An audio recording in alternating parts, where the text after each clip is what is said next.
Welcome to First Look, Washington Post Live's one-stop shop for news and analysis. I'm Jonathan Capehart, associate editor at the Washington Post.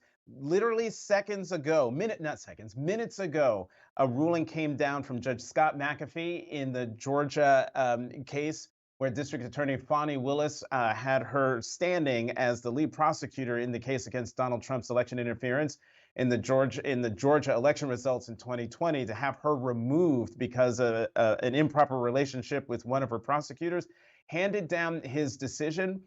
The district attorney can stay on the case. Fani Willis can stay on the case, but the judge ruled there's no actual conflict. But he did say that, quote, there was, quote, an appearance of impropriety. But he also said this in his ruling: without sufficient evidence that the district attorney acquired a personal stake in the prosecution or that her financial arrangements had any impact on the case, the defendant's claims of an actual conflict must be denied. And so, with that, the judge gave the district attorney a choice: remove Nathan Wade, the prosecutor in question with whom she had a previous relationship, or remove the entire prosecution team and open up the case to being delayed even further as a result of having to find a whole new prosecution team. And so we will await District Attorney Willis's response to the judge's ruling and what her decision will be. Again, the big news out of Georgia: District Attorney Fani Willis has not been disqualified from the case, but has been given a choice by Judge Scott McAfee: remove Nathan Wade from the case or remove the entire prosecution team. And so with that, we'll keep our eyes on that. Now we turn to what we were originally going to talk about, and that was TikTok. This was a bad week for TikTok and its 170 million users in the United States. But how bad? Drew Harwell, technology reporter at the Washington Post, might have an answer. Drew, welcome to your debut appearance on First Look. Yes, thanks for having me. Although maybe we should just talk about the Fonnie Willis news. I don't know. Maybe I maybe mean, if TikTok you've is old got news compared to thoughts. that. No, I have no thoughts on that. Yeah, I figured. So, Drew, let's stick to the topic at hand. The bill has often been mislabeled as a ban, but it's actually just calling for the forced sale of TikTok due to alleged national security risks. What exactly are the national security risks? Well, TikTok is owned by a company based in China called ByteDance. It runs, one of the most popular social media platforms in the US. And in this country, we have always had American-based social media platforms. It's something we've always, I guess, taken for granted. Facebook, Instagram, X, formerly Twitter. And so, TikTok coming onto the scene brought a lot of suspicion about could ByteDance as a company based in China be warped by Chinese government influence? We know that in China, censoring the internet is just part of the law. The Chinese government demands things of private companies, and the Chinese government shapes the internet by putting out propaganda, censoring facts, and so a lot of the suspicion came from, could TikTok be shaped in the same way? To that point, though, it's been many years that TikTok has been in the U.S. We never have really gotten real evidence of Chinese government censors, propagandists, the government shaping what we see on TikTok in the U.S. And TikTok, for its point, says we are not influenced by the Chinese government. We're not owned or controlled by the Chinese government. We're a private company based on, a Western, owned by Western investors with a lot of American employees. So it's just been a long running debate over how real this threat really is. So the bill overwhelmingly passed the House, 352 to 65. It has a more daunting task of passing the Senate, with Kentucky Senator Rand Paul again threatening to block any consideration of the bill. Meanwhile, the top Democrat and Republican on the Intelligence Committee, Chairman Mark Warner and Ranking Member Marco Rubio, have voiced support for this legislation. How difficult will it be to get it passed in the Senate? I think it's going to be pretty hard. In the Senate, the indications we're getting are that it's going to be either slow walked or, stopped in its tracks by people like Senator Paul, who has been longtime, defender of TikTok on libertarian grounds, saying the government should not come in based off zero evidence and punish a private company that is a speech platform. Let us not forget. I mean, 170 million accounts in the U.S. use it for as a news source to politically organize, for education, and for bad stuff too. But it encompasses a lot of different free expression things that have always been protected in this country. So I think in the Senate, it's going to hit a big roadblock. And President Biden has said he would sign it if it ever clears Congress to get to him. But we should remember too that a couple of years ago, former President Trump tried a really similar campaign, and his effort, which is based on an executive order, was stopped in the courts by multiple judges, including Trump-appointed judges, who basically said, we need more evidence from the government. What we've seen so far is phrased in the hypothetical, and this is something that would have real First Amendment impact. So let's get more evidence. So they may run into a landmine, a minefield in the courts as well. So let's keep on that. So is what the government is what this bill tries to do? Is it even constitutional? I mean, what will the legal challenges to its implementation be if it were to pass? Yeah, I think that's an important question. And when we have seen it from those two federal judges acting on the Trump EO, and last year as well in Montana, where the state passed its own TikTok ban, and a federal judge in that case said that ban violated the Constitution in more ways than one. His words. He said this was not only a First Amendment concern. This was the government shutting down a speech platform it didn't like, but it was also getting into rules that we've just never sort of welcomed in this country. Stuff like Bill of Attainder issues, where can the government pass a law specifically targeting one company based off of things it's done in the past? That's again a part of the Constitution that we've always sort of gone against. And so TikTok has basically said this bill is a ban. It is a forced sale, like you said. The rules of it are such that TikTok would have to sell it within 180 days, 6 months, which is not a lot of time considering this is a company that's probably going to be worth $100 billion, has all of these entanglements, and for which China has said they would block it under export control measures. So Mm. it's going to get really constitutionally tricky. And we've all, some of the people we've talked to this week have said we would not tolerate the government shutting down a newspaper, a radio station based off of these kinds of grounds. So is it okay for them to shut down a social media platform that has a really sort of similar function in American life? And Drew, real quickly, last question. Given what you said about China's view on all this, is it even realistic that former Treasury Secretary Steve Mnuchin says he's trying to assemble a group to make a bid to buy TikTok?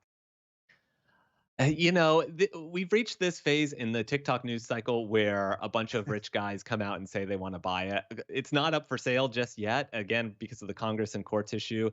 He would need a lot of money, but I know there are other rich people who are also saying they want to buy it. I think at this point, the hurdles are very high. I mean, China, they, like the US, they have the right to block sales of specific technologies that they say are vital to national security. After Trump alluded to banning it many years ago, they put the kinds of algorithms that TikTok is based off on an export control list. So I think the price tag is not out yet. The rules are not out yet. So I think maybe he's salivating over the prospects, but I don't think it's up for grabs just yet. Drew Harwell, technology reporter at the Washington Post. Thanks for coming to First Look. Nice debut Thank, appearance. yes. Thank you so much for having me. Have a good weekend. And time for the opinions roundtable. Let's go to the opinion side of the Washington Post, where we will find Washington Post associate editor Eugene Robinson there on the bottom, and on top there, Washington Post columnist Ramesh Ponnuru. Eugene, Ramesh, welcome back to First Look. Thank you, Thank you. Jonathan. Talk about a breaking news morning. Yeah. We have to talk about the ruling coming out of Georgia. Judge Scott McAfee ruling that District Attorney Fani Willis can stay on her big Georgia RICO election interference case, but she has a choice to make: remove Nathan Wade, the prosecutor she had a previous relationship with, or remove the entire prosecution team. So Ramesh, let me start with you. Just your initial thoughts. And again, reminding everyone, this just broke within the last 15 minutes. So whatever you hear is fresh thoughts. Right. So my initial thought is that this choice isn't really much of a choice at all. The sort of obvious decision for Willis to make is to remove Wade from the prosecution, and then the case can go on. And it is not, I think, a great episode in her career, but if the prosecution ultimately succeeds, then it becomes a little bit more of a footnote. Gene? Yeah, absolutely. Ramesh is right. Look, she brought this problem on herself, right? I mean, it was poor judgment to hire Nathan Wade and then start a relationship with him, um, and she should have known that. And so I think the judge made what seems to me. I listened to a lot of the hearings, and it seemed to me a reasonable ruling that technically there's no conflict of interest here, and nobody there's no evidence that for pecuniary reasons she hired Nathan Wade, line her own pockets or go on vacation to Belize or whatever. But there's an obvious appearance of conflict of interest or impropriety, or it's just having done something really boneheaded. And so let's get rid of that. And it's true. I mean, she basically, he basically didn't give Fannie Willis much of a choice. She's going to have to say goodbye to Nathan Wade as part of the prosecution team, or else if she totally withdraws, then that, they'd have to find who's going to prosecute this case. It would certainly take months to try to get a whole new prosecution together. So I think she'll do the obvious.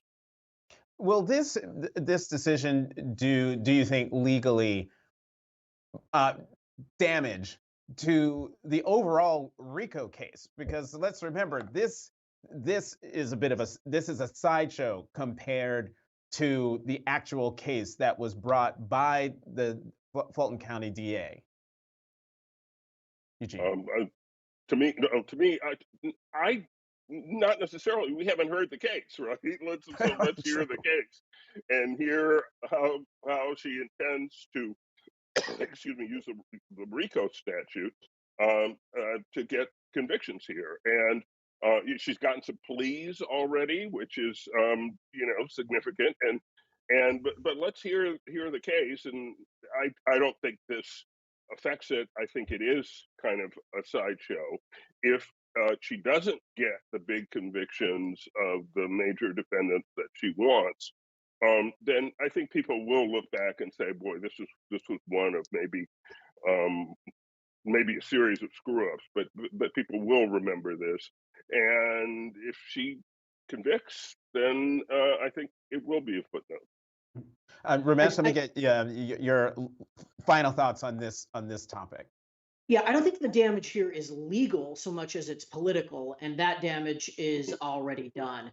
So obviously, this is a case that's sort of at the intersection of law and politics, and the likelihood that a conviction here would actually alter anybody's opinion of Trump has gone down, I think, because it'll be easier to dismiss on the part of people who are sympathetic to Trump.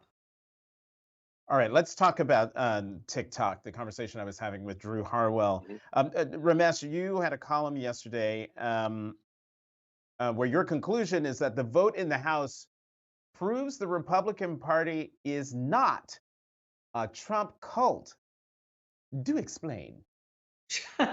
Well, first, while I don't want to throw the Post's fine headline writers under the bus, my basic point here is that it at least complicates the story about how much Republicans in Congress are in lockstep with Donald Trump, how much they take his orders, because he came out against the legislation, or at least made remarks that sounded pretty negative about it, and yet only 15 House Republicans voted against the legislation, which I thought was an interesting data point.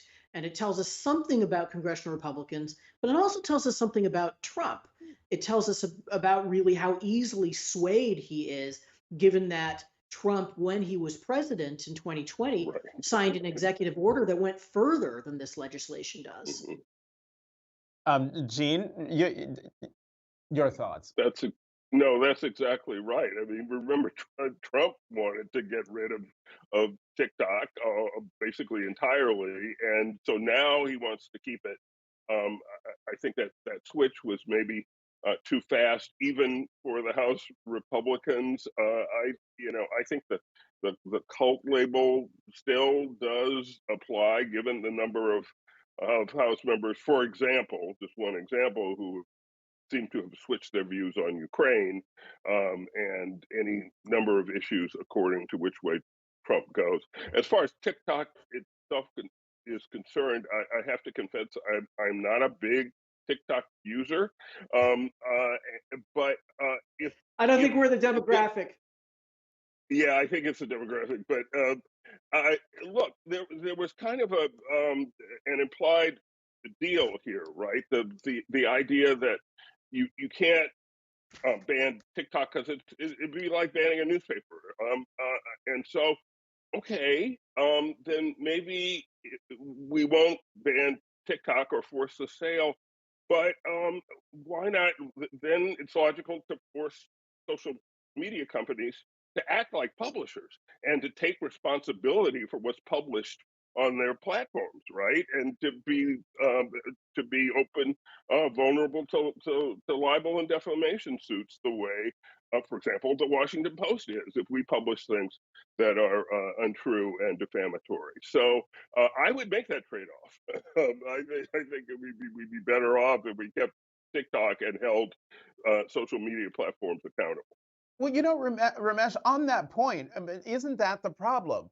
The United States doesn't have laws that take into account the social media slash media age that we're in. Would we not be talking about this TikTok legislation had we had a 21st century social media, what's the word I'm looking for, legal infrastructure? Well, I think that there are a lot of thorny, complicated issues related to social media and the law. And so let's say we'd updated it 10 years ago, we'd probably still need another update now. Yeah. I do think that TikTok poses both some concerns that are common to social media, but also some that are very specific to its ownership and the geopolitics of the US and China. And some of the things, right? I mean, people complain that TikTok is affecting public opinion in ways that are congenial to Chinese interests. I think the bigger problem is the potential of data capture for use by the Chinese regime. And that, I think, is a problem that really separates this from, say, Facebook or Twitter or X or whatever we're calling it. Gene, let's talk about the political ramifications of all this TikTok talk. Um, I'm just wondering, the Biden administration has said that, hey, Congress, you pass the bill and get it to me, I'll sign it. However, the Biden campaign has actually used Yes. TikTok videos to reach young people. So how is this Yeah. not hypocritical? Please explain this to me. Well, it's certainly inconsistent. I got an email yesterday, from the Biden campaign celebrating 1 month on TikTok, right? So that doesn't make sense. That says, number one, something about at least what the campaign thinks is the usefulness and the reach, and penetration of TikTok. And maybe that's a good thing or a bad thing, but they clearly think that it's a useful tool for reaching people. I assume, presumably, young people.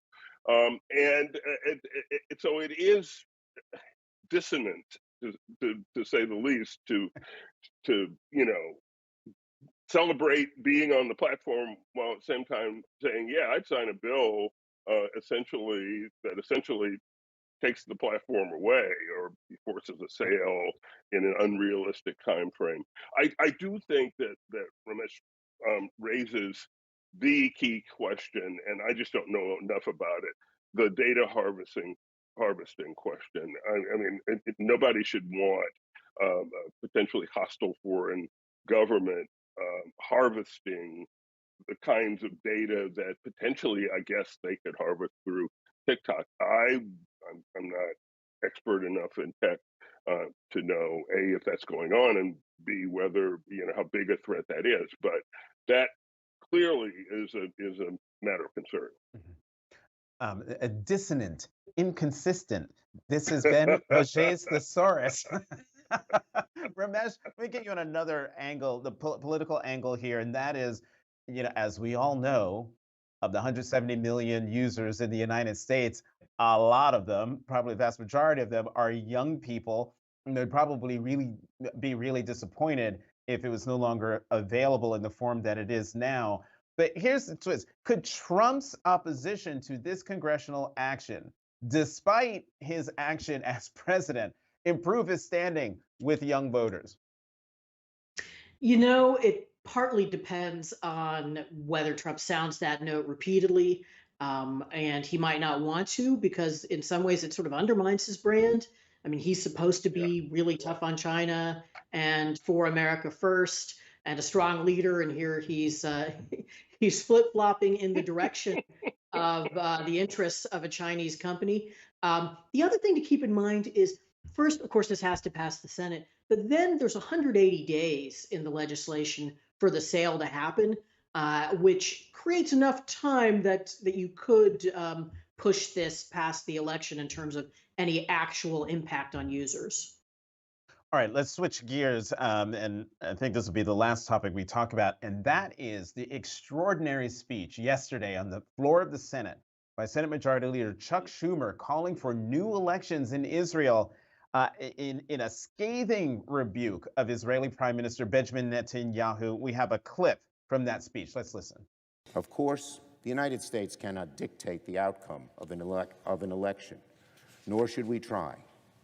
That is for the Israeli public to decide, a public that I believe understands better than anybody that Israel cannot hope to succeed as a pariah opposed by the rest of the world. Now, Gene, talk about the significance of Majority Leader Schumer's remarks yesterday, especially in light of President Biden's telling me in an interview on Saturday that an invasion of Rafah by Netanyahu would be a red line for him. Right. Well, President Biden clearly has grown more and more frustrated with Benjamin Netanyahu and the way he is conducting this war.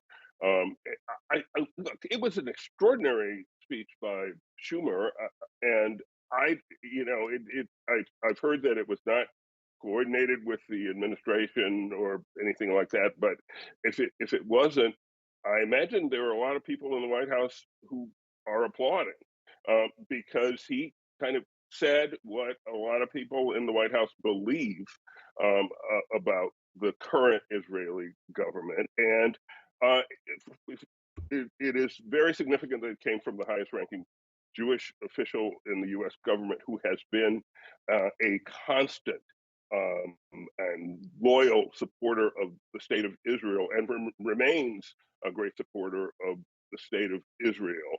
And he is able to draw and demonstrate that line between eternal support for the state of Israel and perhaps opposition to the current policies of an Israeli government. And I think he drew that line well. And frankly, I think his analysis is right, because I don't think Netanyahu is going to move in a direction that is positive for either Israel or the Palestinians or the United States. And I don't believe that even if he wanted to, he could do so with his current government. And adding to the Majority Leader's bona fides, let's not forget that during the Obama administration, when the president was negotiating the Iran nuclear deal, Senator Schumer was part of the opposition to that deal because of security concerns about Israel's security. Ramesh, Senate Minority Leader Mitch McConnell, however, blasted Schumer's speech, calling it, and I quote, grotesque. And there was another word. I forgot to write it down, but it was grotesque and something not complimentary. And the rationale is because Israel is a sovereign, small d democratic nation. Does the minority leader have a point? I think he does have a point, but frankly, the question of whether it's right to interfere in another country's deliberations is, I think, a secondary one here. And the bigger question is, does this serve U.S. interests and does this make sense? And I'm left in some real doubt about that, in part because as tempting a target as Netanyahu is, because he's unpopular at home and he's unpopular here, the reasons he's unpopular aren't his war policy or his policy on a two-state solution, where I think he really is speaking for the Israeli public, which, if anything, is maybe a little bit to his right. And so I wonder what you actually achieve here. So far, the effect seems to have been to get people who are otherwise opposed to Netanyahu in Israeli politics come to his defense and say Schumer shouldn't get involved. Um, um, what do you make? What do you make of Leader McConnell's comments, Gene? I saw that description, grotesque. I didn't quite get that. I thought that was an odd choice of words. I could see why he would think it was a bad idea for Schumer to have made that speech. I just happen to disagree. I think I am not convinced that public opinion in Israel is as dead set long term against a two-state solution, although short term, I think it's not a possibility. But I don't think public opinion there is so dead set against some sort of process, some sort of idea of what the day after this war will look like, and I do think that Netanyahu is, in any event, beholden to the far right in Israel. That's part of his government, and I think if he were to try to move in that direction, I think his government would fall. So it's a difficult situation, but I think Schumer sort of laid out the stakes and laid out the right direction in a way that I hope is constructive.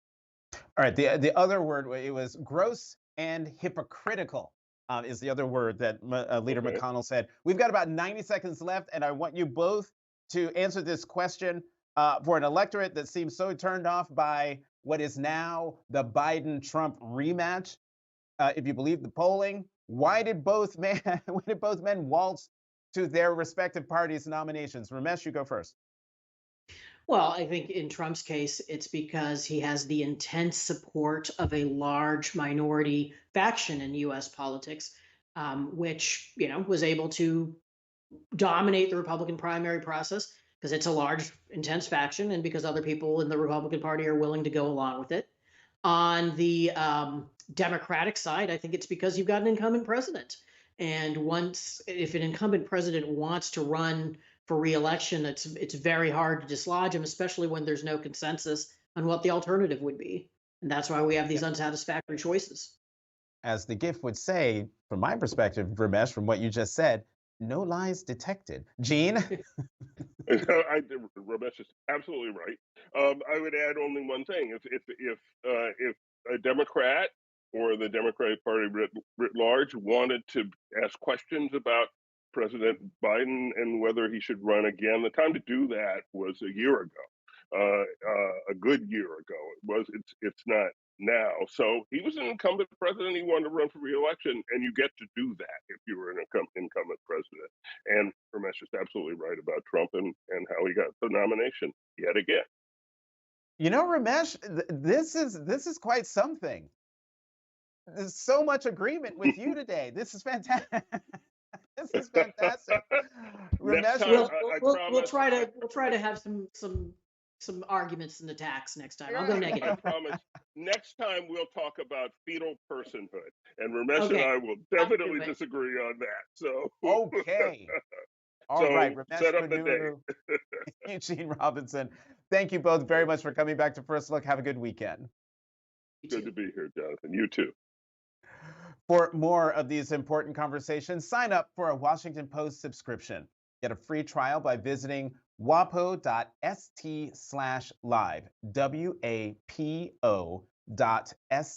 wapo.st/live. Also, today marks 352 days that Wall Street Journal reporter Evan Gershkovich has been wrongfully imprisoned in Russia. His crime? Journalism. I'm Jonathan Capehart. Thank you for watching Washington Post Live's First Look.